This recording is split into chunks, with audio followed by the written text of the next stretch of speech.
Because actually it's very hard to change. Do you know why it's hard to change? Nobody wants to die. Oh, why I'm saying it? Of course nobody wants to die. Because now I am this person. I'm like this. I like things and I don't like things, and I'm developing or going to some direction, and that's me. And if I would change anything, let's say again, I know I'm an unlucky person. That's I am. Just maybe it's genetical. I'm unlucky. Now, if I'm going to change to a lucky person, what would happen with that person? They would die. I wouldn't be that person anymore. And I don't want to die. I know myself like, and this is me. Does it make sense? G'day, I'm Scott. I attended Nicholas's workshop. I really enjoyed it. I found the way he explains that SIGI acronym, like you'll see what it's all about. Basically, he put us into this trance where I found whether I was becoming tired or whether I was kind of going to sleep. Basically, what I remember is at the end, I opened my eyes and I could hear him telling us to wake up. An interesting approach, like quite a, I suppose, more of an experiential approach as well, where I actually got to feel, I suppose, what was happening. But yeah, I'd absolutely recommend it. One of the things of the conscious mind is many goals, I think. The brain needs goal. If you don't give something a goal to your brain, it will find. Just that maybe won't be the thing that you want to reach. And maybe you will end up to work for someone else. Working on someone else's goal because you don't have your own. Imagine as a ship. You are a great ship, your body is the ship, and your conscious mind is the captain of the ship. Your subconscious mind is the crew of the ship. And what is the duty of the captain?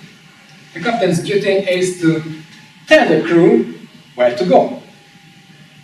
Just give out orders and let the crew to do their job. It's not the captain's job to run into the kitchen to cook the meal and run down to the engine room to put coal into the engine and tighten the sails and scrap the floor. That's not the captain's job, that's the subconscious, the crew's job. The captain's job clearly is to tell, that's the harbor that we want to go. Go that way. And let the subconscious, let the crew do what they have to do. Now if the captain doesn't tell any direction, just, oh yeah, just go, we will find the harbor. Then your ship will find the harbor, but maybe that harbor won't be the harbor that you would like to be. Wow, it was life-changing. Do it. Do it as soon as you can. Fantastic. Group hypnosis. And the first thing that I have to tell you is it's easy. It's not scary, it's easy. You cannot make a fool of yourself because it just works. I show you some. Well, the easiest thing is the relaxation, which I don't want to demonstrate now because you know that. You know how to do it. And it just works. And again, the more people, better it works. Because then if from 100 people there are some who is so stressed, cannot relax, they will pretend because everybody else relaxes. Okay. And to pretend means to do it, so it will work. And I like these things. Arm levitation, you know that. And very quickly, I show you a way how to do it. We won't do it because no time, but I show you the technique how to do it. First of all, I always ask my audience, so I'm asking you now, just lift your hands. And so you know, you can lift them. Now put them down, and put your hands down to your lap, but in a way that so gently touch your hands, your lap, your lap, that you are not sure. You are not sure if your hands are actually touching your lap or not. So maybe they are touching, maybe not. Maybe touching, maybe not. And just focus on those hands, which are maybe touching, maybe not, your leg. And you will realize that one of the hand feels heavier. And I wonder which one is the hand that feels heavier. And of course the other hand feels lighter. And the other hand feels so light, it just wants to rise. While the other hand is so heavy. It feels heavy. And now maybe you are sure that other hand touches your leg while that hand, which is so light, just want to rise and lift. And we could keep going and continue, but if you just open your eyes now and just look around, it's already working. So let both hands go back to normal. Don't go home like that. And it's easy, and it works. So do it, be brave and do it, and it's impressive. Hi, I'm Jan. I'm Sheree. We've just done Nicholas's workshop in self-hypnosis, and I personally found it fantastic. When he talked us down, I was out in 5. He's given me some tools to take away and do for myself as well as my clients. And I can see myself using it always. Yeah. What did you think? I thought it was great. I've learnt a lot. I have been enlightened and empowered by the workshop, and I have some new ideas to bring into my clinic for my clients, and also my recordings for my CDs, self-hypnosis CDs for my clients. So I encourage anyone who's watching this to go to one of Nicholas's self-hypnosis workshops. No, it was great. Yeah, and he's so funny as well. Yeah, entertaining. Yeah. Excellent. Thanks. I mean this, because I think presentation or running trainings or lectures all are kind of performance. You are here in front of the audience and you're performing. And you have different goals. One goal, the main goal is to teach your audience to different things. But also important, as I believe, to entertain them at the same time because of 2 reasons. One reason, then they won't fall asleep. The other reason is much easier to learn when you are entertained, when you are laughing and smiling. And a very important question is how to start a presentation. Have you ever thought about that? How should I start it? We saw one example at the morning.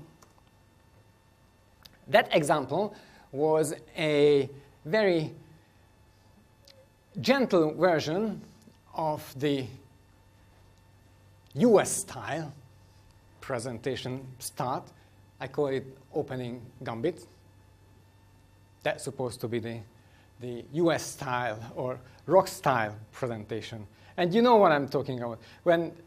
Especially the people from the state like that. When somebody announced them, ladies and gentlemen, now the world famous, whatever, put your hands together, the music, lights, and he just came like, oh yeah, thank you very much. You know, that's the rock star or US style starting gambit. And how to start is very important. I'm just thinking again. Another style is Cipolla. Do you know who Cipolla is? Cipolla is from the novel of Thomas Mann, The Mario and the Wizard. Cipolla was the wizard, actually a very evil one, but in this scene, it's all me, in this scene, when I'm playing there, it's Cipolla's first entrance. When he does, nothing. Just like that.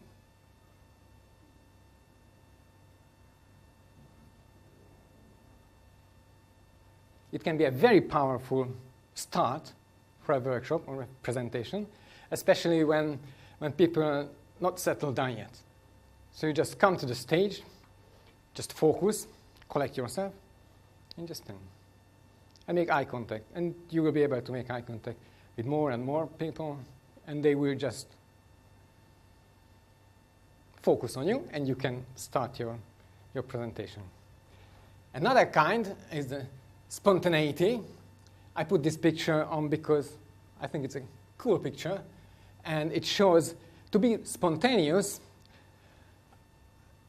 need a lot of setup before. So you have to be ready to be spontaneous.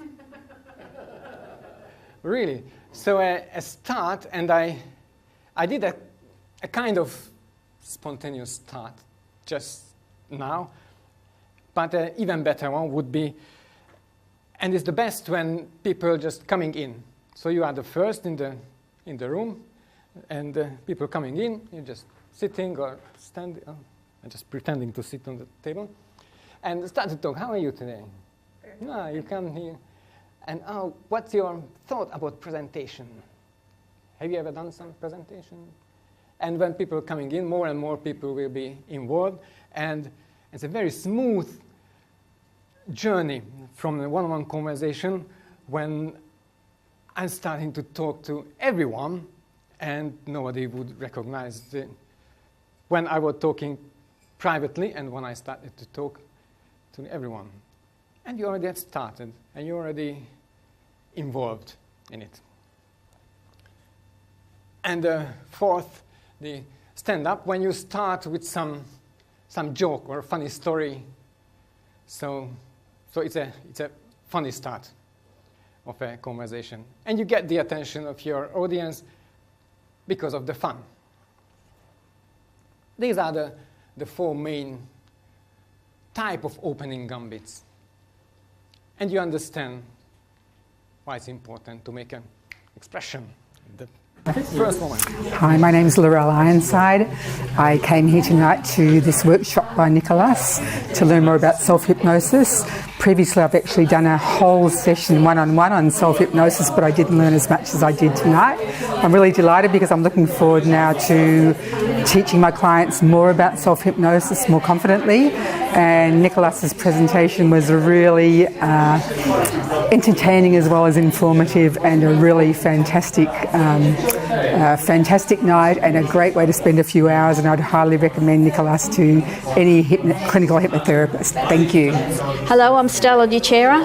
I came to Nicholas's workshop tonight to listen about self-hypnosis, and of course I know all about hypnosis, but I found his explanation to be really good, and it just made me see a different point of view. The way that he explained it was very simple and enjoyable, and I love the visualization part of tonight's workshop. It really helped me to focus on my goal, and I feel that I can achieve it now because I know the steps. So thank you.